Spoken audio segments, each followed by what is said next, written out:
안녕하십니까. 관리번호 2번입니다. 수업 시간 시작하도록 하겠습니다. 안녕하세요 여러분. 오늘도 함께 배우고 세계 곳곳으로 떠나는 사회 시간이 돌아왔습니다. 자, 오늘도 우리 저번 시간에 이어서 새로운 내용을 배워보도록 할 건데요. 우리 다 같이 한번 단어 이름 한번 이야기해보고 시작을 하도록 합시다. 오늘 우리가 배울 단어의 이름은 다 같이 한번 읽어볼까요? 시작! 생활 속 환경 이슈. 네.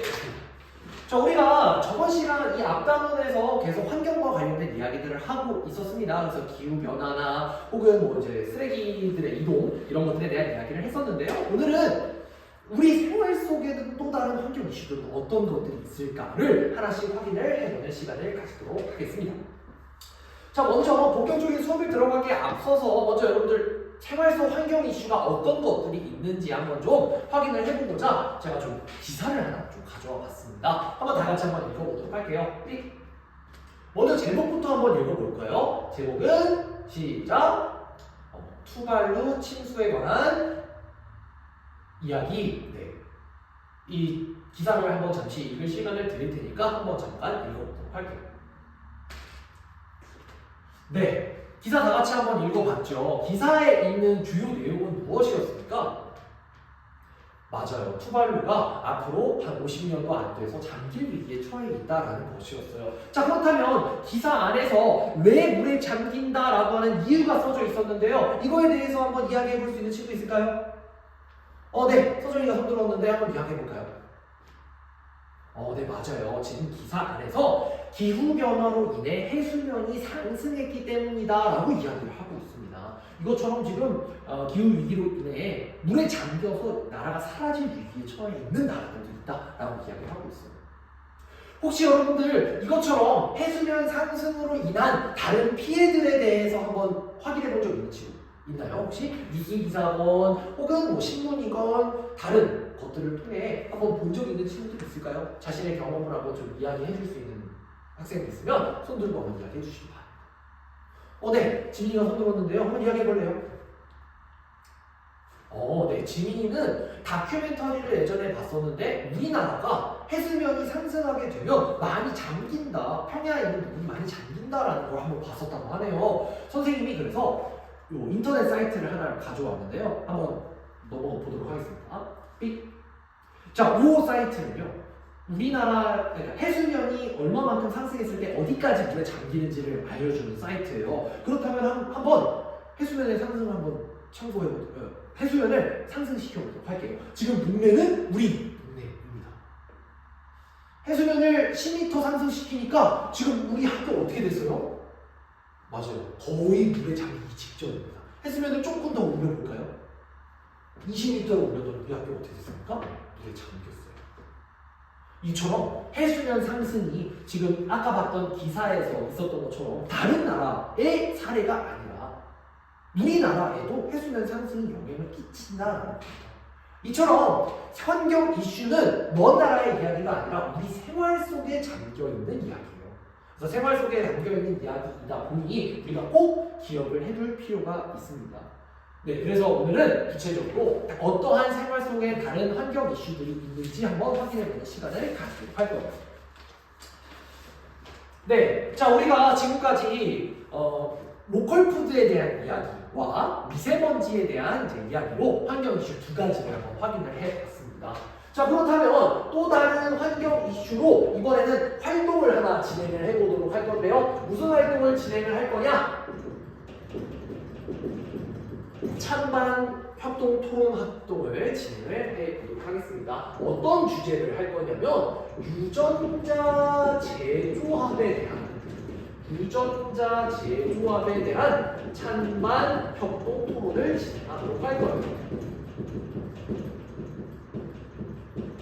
일단 유전자 재조합이 무엇인지부터 알아야겠죠. 우리가 유전자 재조합이라 하면 말 그대로 식물의 유전자를 조작해서 더 척박한 환경에서 자랄 수 있게 하거나 혹은 더 많은 수확량을 내게끔 유전자를 변형시키는 걸 유전자 재조합 기술이라고 이야기를 해요. 실제로 유전자 제조업 기술이 만들어지고 난 뒤에 뭐 아프리카의 식량난을 해결한다거나 하는 장점도 있습니다만 이러한 유전자 제조업이 모든 나라에 다 이루어지고 있느냐? 그렇지는 않습니다. 한번 지도를 한번 보도록 할게요. 자, 지금 이 지도의 제목이 무엇이라고 되어 있나요? 네, 이 지도의 제목은 유전자 제조업 식품을 재배하는 식물을 재배하는 국가입니다. 보면 녹색으로 칠해져 있는 국가들은 유전자 제조업 식물을 재배하고 있는 국가래요. 어떤 국가들이 있을까요? 하나씩 이야기를 해볼까요? 네, 맞아요. 미국 있고요. 그 다음 브라질, 네, 캐나다, 스페인, 네. 그리고 이제 또 다른 국가들로 뭐 중국이나 인도, 호주, 남아프리카 공화국 같은 나라들이 지금 이렇게 유전자 제조업 식품을 재배하고 있다라고 이야기를 해요. 그럼 우리나라는 어떻게 되어 있나요? 네, 맞습니다. 우리나라는 지금 유전자 제조업 식품을 재배를 안 하고 있다라고 이야기를 해요. 자, 그렇다면 우리나라가 유전자 제조업 식물을 재배하지 않는 이유는 무엇일까요? 이걸 한번 여러분들 개인적으로 한번 생각을 해보고 한번 발표를 해보도록 하겠습니다. 네. 경민이가 손 들어줬는데요. 한번 이야기해볼까요? 우리나라가 아직 기술력이 좀 부족해서 그럴 것 같아요. 라고 합니다. 네. 우리나라가 유전자 제조업 식물 기술이 부족할 것 같다라고 경민이는 이야기를 해줬고요. 또 다른 의견 있는 친구 있을까요? 네. 승빈이가 한번 이야기해볼까요? 승빈이는 유전자 제조업 식물이 위험할 것 같다라고 이야기를 해줬어요. 혹시 왜 그런지 이유를 들어볼 수 있을까요? 유전자를 변형시킨 게 나중에 어떤 영향을 끼칠지 모르겠다 이렇게 이야기를 해줬네요. 그렇다면 이러한 유전자 제조업 식물을 우리나라는 재배해야 할까요? 여러분들 아마 머릿속에 떠오르는 생각이 아마 좀 다양할 것 같습니다. 그래서 오늘의 토론 주제, 오늘의 주요 쟁점은 바로 유전자 제조업 식물을 우리나라에서 재배해야 하는가입니다. 재배해야 하는가? 요거에 대해서 한번 우리 토론 활동을 진행을 하고자 할 거예요. 자, 지금 여러분들 각자 조별로 모든 구성이 4명씩 앉아 있을 겁니다. 그렇죠? 네, 4명씩 우리 총 5개의 모둠으로 여러분이 잘 앉아 주었어요. 자, 요걸 가지고 우리 무엇을 할 거냐면 토론을 진행을 하고자 할 건데 오늘의 토론은 좀 독특한 토론입니다. 오늘은 서로 누군가의 주장만이 이기는 것이 아니라 서로 찬반 토론을 번갈아가면서 진행하며 합리적인 결론을 도출해내는 것이 오늘의 목표예요. 그래서 절차를 하나씩 확인을 해보도록 하겠습니다. 먼저 첫 번째, 모둠 내에서 미니 모둠을 나누도록 할 겁니다. 어떻게요? 찬성과 반대로 미니 모둠을 나누도록 할 거예요. 우선 여러분들이 앉아있는 자리가 지금 이렇게 4개로 이렇게 자리를 앉아 있는데요. 먼저 왼쪽에 앉아있는 2명이 같은 조, 그다음에 오른쪽에 앉아있는 2명이 같은 조고요. 첫 번째로 왼쪽에 앉은 친구가 우선 찬성 역할을, 오른쪽에 앉은 친구들이 반대 역할을 맡도록 할 겁니다. 그 다음 두 번째는 이렇게 모든 구성을 한 이후 각자 찬반 토론에 대한 주장을 준비를 하겠죠. 찬반 주장을 준비하는 시간을 가지도록 할 거고요. 세 번째는 1차 토론을 진행하도록 할 겁니다. 그래서 먼저 미니 모둠에서 각자 자기 주장을 발표하도록 할 거예요. 그 다음 요 주장을 서로 입장을 바꿀 겁니다. 즉 찬성을 했던 사람은 이번엔 반대 역할을 맡을 거고요. 반대 역할을 맡았던 사람은 이번엔 찬성의 역할을 맡도록 할 거예요. 서로 입장을 바꾸어서 2차 토론을 진행하도록 할 겁니다. 그리고 다섯 번째로 소모둠의 입장을 최종적으로 정리해서 제출하도록 할 거예요. 그래서 1차 토론과 2차 토론을 거쳐서 여러분들이 각자 모두가 찬성과 반대에 대한 입장을 다 경험해봤죠? 그리고 나서 전체적으로 우리 조의 입장은 이것이다 라고 하는 걸 정리해서 제출해 주면 합니다. 자, 그렇다면 평가는 어떻게 진행을 할 것이냐? 오늘의 평가는 동료평가로 진행을 할 겁니다. 그래서 같은 조1에서 모둠 4의 평가를 진행을 할 것이니까요. 열심히 모둠 활동에 참여를 해 주시면 되겠습니다. 이해되시죠? 네, 자 그러면 먼저 앉은 자리에서 지금 왼쪽, 오른쪽으로 나눠서 찬반 주장에 대한 걸 각자 조사를 하는 것부터 시작을 하도록 할 겁니다. 자, 우리 이 활동 조사를 하기에 앞서서 다 같이 먼저 한번 일단 어떤 주장들이 있는지를 대략적으로 선생님과 함께 알아보도록 할 거예요. 자, 한번 칠판을, TV를 한번 다 같이 봐주시기 바랍니다. 네, 자 지금 GMO를 식물을 재배하는 거에 있어서 4명의 입장이 지금 차례대로 나와 있습니다. 잠깐 읽을 시간을 좀 드릴게요. 읽을 시간을 드릴 테니 한번 읽어보시고 이 4명은 각각 유전자 제조합 식물을 재배하는 거에 있어서 어떤 입장을 가지고 있느냐 한번 확인해 봅시다.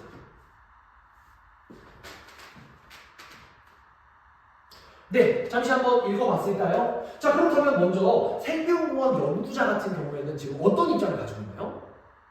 네, 맞습니다. 유전자 제조합 식물은 재배해야 한다라는 입장을 가지고 있어요.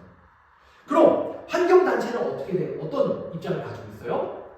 네, 환경단체는 이 생태계에 끼칠 영향이 걱정된다는 것을 보아 유전자 제조합 식물을 재배하는 걸 좀 반대하는 의견을 가지고 있는 것 같고요. 그 다음에 농민은요? 농민은 농가 소득이 올라갈 것이다 라고 이야기하면서 그렇죠. 유전자 제조합 식물을 재배하는 걸 찬성하고 있고요. 마지막으로 소비자단체는 유전자 제조합 식물이 우리에게 어떤 영향을 끼칠지 모르겠다라고 하면서 조금 반대의 목소리를 내고 있는 것을 확인할 수 있습니다.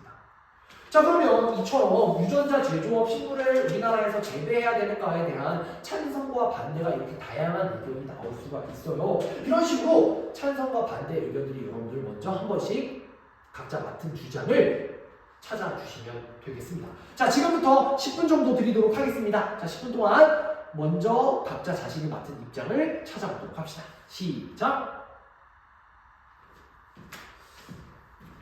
네, 손으로 줬는데요. 은재는 어떤 것 때문에 손을 줬죠? 은재는 지금 반대의 역할을 맡았는데 은재는 유전자 제조합 식물에 대해서 찬성하는 입장이군요. 우리가 이 토론 절차가 찬반을 일단 1차적으로 하고 서로 입장을 바꾸어서 반대편 주장까지도 확인을 할 거기 때문에 우선 일단 먼저 반대편 입장에 대해서도 조사를 한번 해볼 필요가 있어요. 그리고 특히 반대편은 어떤 입장을 가지고 있는지를 알아야 또 찬성의 입장에서도 자신의 주장을 펼칠 수 있기 때문에 서로의 의견을 알아가는 과정이라고 생각하면 될 것 같습니다. 그래서 반대 의견도 이번에는 반대 1차를 토론하고 2차에서 찬성을 조사하면 될 것 같아요. 이해됐죠? 네.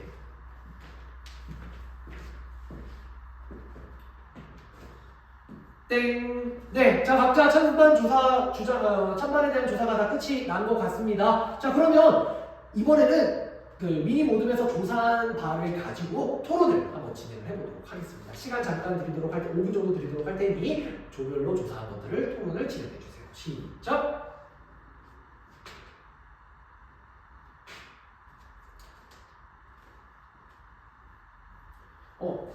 잠시 토론 중에 이야기해서 미안한데요. 상대방이 발표를 할 때는 상대방의 주장을 좀 같이 적으면서 이야기를 들어야 이따 나중에 입장을 바꾸어서 준비할 때도 좀 도움이 많이 될 것 같습니다. 네, 적어가면서 들어면 좋을 것 같아요. 땡. 네, 자 그러면 이렇게 1차 토론이 마무리됐습니다. 1차 토론이 마무리됐고요. 자, 우리는 이번에는 서로 입장을 바꾸어서 자신이 맡았던 것과 반대의 주장에 대한 근거를 한번 좀 찾아보도록 하겠습니다. 자, 시간 또 한 10분 정도 드리도록 할 테니 시간에 맞춰서 한번 찬성에 대한 주장을 한번 준비해 보시면 될 것 같아요. 시작.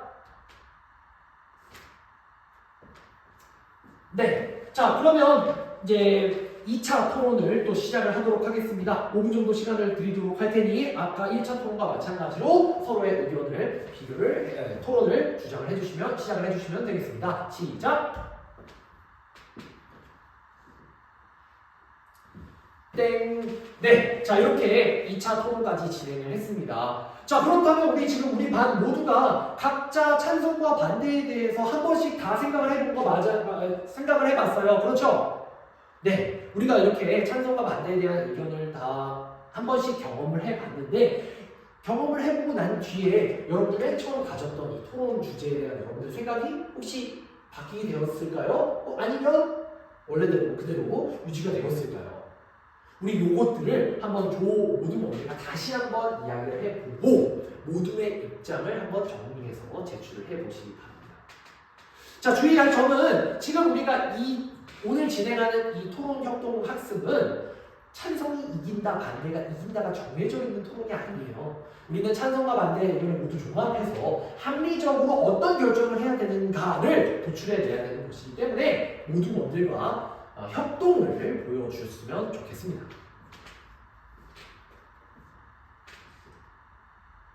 네. 자, 그러면 한번 모든 원들 전체적으로 조사가 정리가 또 끝이 난 것 같고요. 선생님한테 이 정리된 결과를 제출하면서 한번 모둠의 전체 의견을 한번 확인을 해보도록 하겠습니다. 네, 자, 보니 지금 대부분의 학생들이, 대부분 여러분들이 찬성과 반대에 대한 의견이 적절히 좀 섞여 있는 것 같은데요. 찬성 측의 의견을 정리를 해보면 유전자 제조업 식물이 가지게 되는 경제적인 이점을 좀 많이 강조를 해준 것 같아요. 그래서 유전자 제조업 식물은 농업 생산량에 있어서 좀 굉장히 많은 긍정적인 점들이 있다라는 거, 이걸 되게 강조해 주었고요. 반면 반대의 입장 같은 경우에는 불확실성에 대한 걸 좀 많이 강조해준 의견들이 많았던 것 같습니다. 지금 정리되어 있는 모습을 보니까요. 그래서 이것처럼 우리가 앞으로 유전자 제조합 식물을 우리나라에 재배하는 것에 대해서 여러분들도 각자 어떤 생각을 가지게 되는지 정리를 하는 시간이 될 수 있었으면 좋겠습니다. 네, 자, 이어서 마지막으로 여러분들 동료평가를 진행하도록 할 건데요. 우리 이번 시간에 토론 활동을 통해서 여러분들 다른 동료들 모든 원들이 어땠는지를 이제 서로 평가를 하도록 할 겁니다. 두 가지에 대한 평가를 진행을 하도록 할 거예요. 먼저 첫 번째는 이제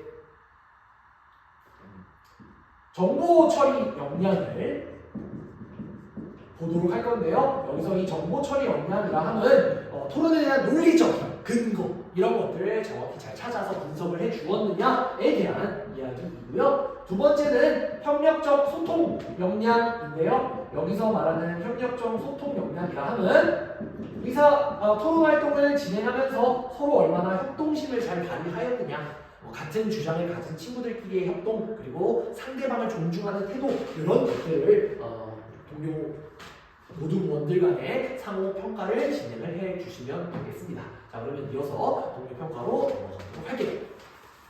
네, 이상입니다.